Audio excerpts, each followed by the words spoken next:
17 ایون پرزیدنت جمهوری تاجیکستان پیشوای ملت محترم امامعلی رحمان در شهر آستانه جمهوری قزاقستان در دایره همایش دوم آسیای مرکزی چین با رئیس جمهوری مردمی چین محترم سی جینپینگ ملاقات نمودند. در واخور وضع و دورنمای رشد مناسبت‌های تاجیکستان و چین بررسی گردید.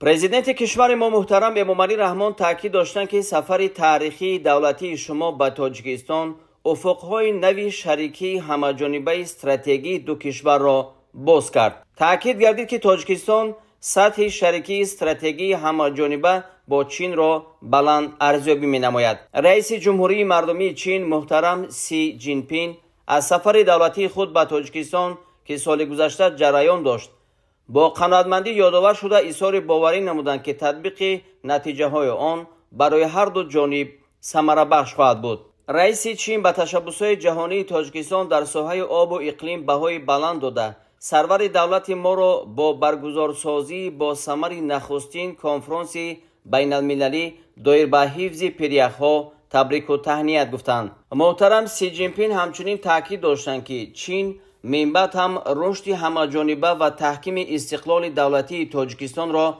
دستگیری خواهد کرد. با مسائل گسترش همکاری تجارتی و اقتصادی و سرمایه‌گذاری از جمله در سمت‌های صنعت، انرژتیکا، نقلیات، کمونیکاسیون و کشاورزی توجه زیاد ظاهر گردید.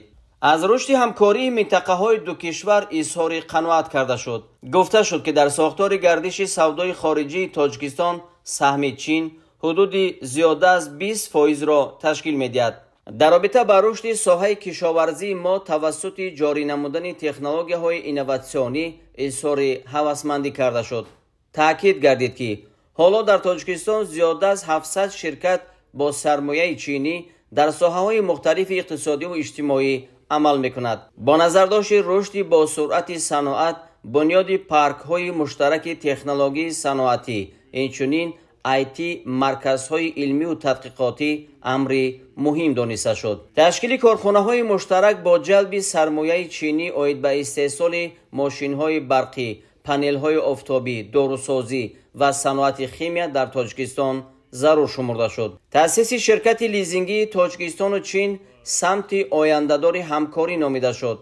دایر بر رشد مناسبت‌ها در ساحه معارف از جمله جدا کردن بورسیه‌ها برای دانشجویان تاجیک، بخش‌های تندرستی و رابطه‌های فرهنگی و گومانیتری تبادل اندیشه صورت گرفت. هر دو جانب آغاز پروازهای مستقیم مسافرکشانی میان دوشنبه و پکین را رویداد مهم ارزیابی نمودند.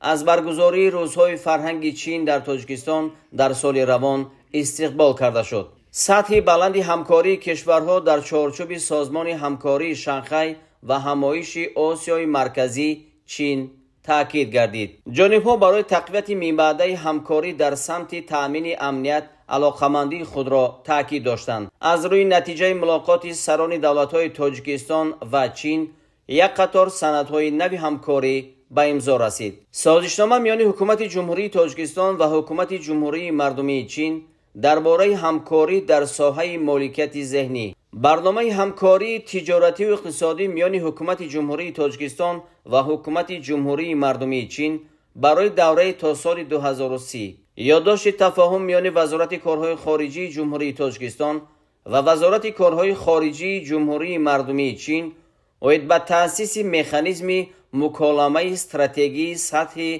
وزیران کارهای خارجی. یادداشت تفاهم عاید به تحکیم همکاری در ساحه ذهن صنعی میان اگنتی اینوواسیون و تکنولوژی‌های رقمی نزد پرزیدنت جمهوری تاجیکستان و کمیته دولتی رشد و اصلاحات جمهوری مردمی چین. یادداشت تفاهم عاید به همکاری میان نشریه حکومت جمهوری تاجیکستان نارودنایا گازتا و کارپوراسیون رسانه‌ای چین و سازشنامه عاید به استقرار نمودن مناسبت‌های برادرشهری میان ولایت سوخت جمهوری تاجیکستان و مضافات شنسی جمهوری مردمی چین.